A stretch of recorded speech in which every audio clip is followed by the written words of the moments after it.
અમારી સમ્રાટ સમાચાર ચેનલ સબસ્ક્રાઇબ કરો, લાઇક કરો, કોમેન્ટ કરો અને જોતા રહો પળે પળના દરેક પ્રકારના સમાચારો। મારું નામ હરેશભાઈ બાબુભાઈ વગર, સરતાનપર ગામ, તળાજા તાલુકાનું સરતાનપર ગામનો હું સરપંચ છું। અમારા ગામની અંદર વસ્તી ધરાવતું 20 થી 25 હજારની વસ્તી ધરાવતું ગામ હોય, તળાજા તાલુકાનું મોટું ગામ। અમારે જે ગાંધી જન્મ જયંતિ નિમિત્તે 2 તારીખે જે અમારા ગામની અંદર જે ગામ સભા થયેલ છે, ત્યારે અધ્યક્ષતાને જે મામલતદાર સાહેબની અધ્યક્ષતાને જે મિટિંગ હોય એમાં આવો એક મુદ્દો ઉપડેલ છે કે અમે જે 2022ની અંદર જ્યારે ચૂંટણી લડ્યા ત્યારે અમારા ત્રિકોણીય જંગ હતો સરતરપર ગામની અંદર, એમાં ભણેલા પણ હતા અને પાર્ટીના હોદ્દેદાર પણ હતા। એવા ચૂંટણી લડવામાં અમારી સામે હતા ત્યારે અમે જે લોકોને ગામના આગેવાનોને કે ગામના બેનું દીકરીઓને એવું કીધેલું કે ભાઈ અમને છૂટાશું તો અમે દારૂ બંધ કરાવશું, એનો મુદ્દો ઉપરથી અમે જે તારે ચૂંટણી લડ્યા 2022માં, તો એ પછીના કારણે અમે 2-3 વાર રજૂઆત કરેલી છે। અમારા ગામની અંદર જે એસપી સાહેબ પટેલ સાહેબ આવ્યા ત્યારે પણ અમે રજૂઆત કરી હતી। પછી અંજુમ જૈન સાહેબ જે આપણે મહુવા ડીવાયએસપી તરીકે મેકાણ હતા, એમને પણ અમે રજૂઆત કરેલ છે, મૌખિક, કોઈ લેખિત નહીં કરેલી। જે તે સમયમાં મૌખિક રજૂઆત કરેલી, એમાં કોઈ લોકોએ અમને ધ્યાન દોરેલ નથી। પછી જે આપણે ગાંધીનગર, આપણે અમરેલી એસપી સાહેબ જે ગાંધીનગરથી અમરેલીથી જે એસપી સાહેબ ગાંધીનગર મેકાણા, એને હેલ્પલાઇન નંબર નાખ્યો હતો કે ભાઈ જેને જે કોઈ ગામની અંદર દારૂને લગતા પ્રશ્ન હોય એને લાઈવ લોકેશન નાખવા માટેનો એક પર્સનલ નંબર આપ્યો તમને લોકોને, આજથી 1.5 થી 2 વર્ષના ગાળાના અંતરિયાળ। ત્યારે અમે લોકોએ જે દારૂ જે જગ્યાએ બનતો હતો, જે લોકોએ દારૂ પાડતા જંગલોમાં, એ લોકોને લાઈવ લોકેશનના ફોટા નાખ્યા, જે જગ્યાએ દારૂ લાઈવ લોકેશનમાં મળતું તેના લાઈવ લોકેશનના ફોટા નાખ્યા, લાઈવ વિડીયો નાખ્યા બનાવીને એ વાતના હજી સુધીમાં કોઈ નિરાકરણ આવ્યું નથી।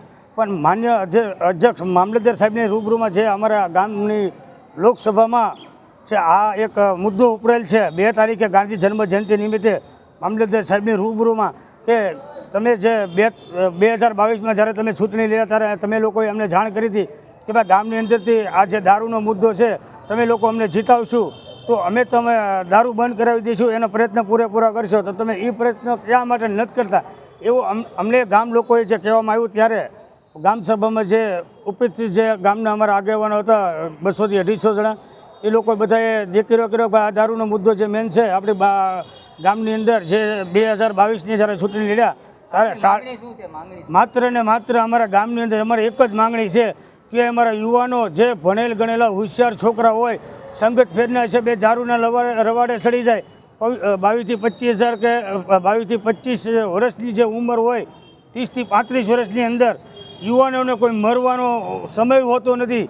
એટલે અમારા ગામની અંદર જે 700 થી 750 બાયુ છે 2022માં જે અમે જ્યારે ચૂંટણી લડ્યા ત્યારે સાડીનું ઇનામ વિતરણ છું, ત્યારે 700 થી 750 બાયુને સાડીઓ વેચવામાં આવી હતી।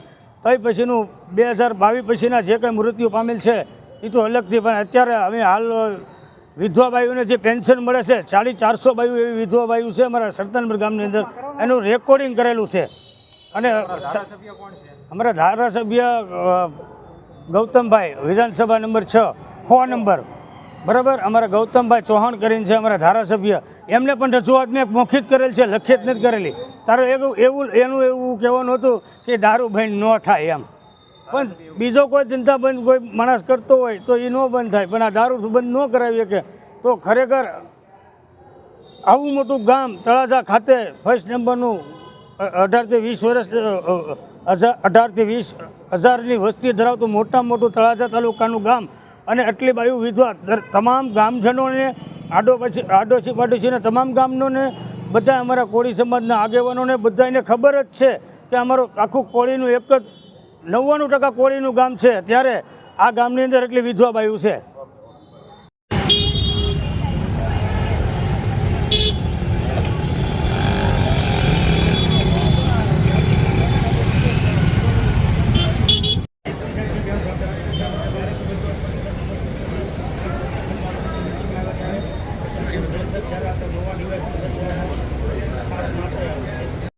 હંસાબેન બેન, કયા ગામથી રજૂઆત કરવા આવ્યા છો અને શું રજૂઆત? સરતાનપરથી આવ્યા છે। શું રજૂઆત લઈને આવ્યા છે કે દારૂનો બહુ ત્રાસ છે અને નાના 16-17 વર્ષના 18 વર્ષના બહુ પીવા મળ્યા છે, તો બહુ ફૂલ પીવે છે, તો 20-25 વર્ષના થાય તો હા નાના બાળકો હોય તો બહુ રડે છે, બાયુને મારે છે, તો પછી અમારે તો શું કરવું, મા બાપ બેઠા હોય તો બળતરા થાય બહુ. તમારા પરિવારમાંથી કેટલા સદસ્યો? અમારા પરિવારમાં મારો નાનો એક પણ પીવે છે, તો એ ભાઈને મારે છે.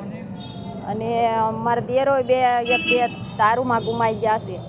એટલે કેટલા સમયથી તમારા ગામમાં દારૂનું વેચાણ? એટલે ઘણા વર્ષથી, આમ 20-25 વર્ષથી તો બહુ દારૂનો ઓલો છે ત્રાસ વધારે. અને હવે તો હાવ નાના નાના બાળકો પીવા માંડ્યા છે. હાવ નાના નાના એટલે 17-18 વર્ષના છોકરા બહુ પીવે છે. માંગણી શું છે અત્યારે? એટલે અમારી માંગણી એ છે કે તમે દારૂ બંધ કરાવો તો બહુ સારું કહેવાય. અહીંયા તો બહુ સારી વાત છે. અહીંયા ઓલા બેન તમારું નામ પૂછશે. બોલો નામ. તમારું નામ? મારું નામ બાજુબેન. હા બેન, શું પ્રશ્નો છે બા અને કેવી રજૂઆત કરી તમે અહીંયા? અમે અહીંયા દારૂ બહુ પાડે છે. અમારા 100 ભાઈઓ હતા, પણ દારૂ પીને 100 ભાઈઓ મરી ગયા. અમે 100 વિધવા છીએ, એટલે ગામમાં બહુ વિધવા છે. 850 જેટલું બાયું છે, પણ અત્યારે કામમાં બધા વૈયા ગયા. અત્યારે ઘરે રહીએ તો શું ખાઈએ, કાંઈ જમીન નહીં, કાંઈ ઓલું નહીં. અત્યારે આ દારૂ બંધ કરાવો તો સારું, નકર નાના નાના છોકરા મરી જાય છે. પોલીસ કોઈ આવે છે? પોલીસ આવે છે, તે પોલીસ તો વયા જાય એટલે તરત શરૂ કરી દે. પોલીસ તો મૂકેલા હતા તો પૈસે તરત શરૂ કરી દે દારૂ. દારૂના અડ્ડા ખુલ્લે મળે છે? પુલા હાલે જ છે ને, પુલા હાલે જ છે દારૂના અડ્ડા તો. પોલીસ કાર્યવાહી નથી કરતી કઈ? પોલીસ તો શું કાર્યવાહી કરે, હતાડી દે ગમે ના, પછી એ તરત વયા જાય, મોટર વહી જાય એટલે તરત શરૂ કરી દે ને.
કરાવી નાખો.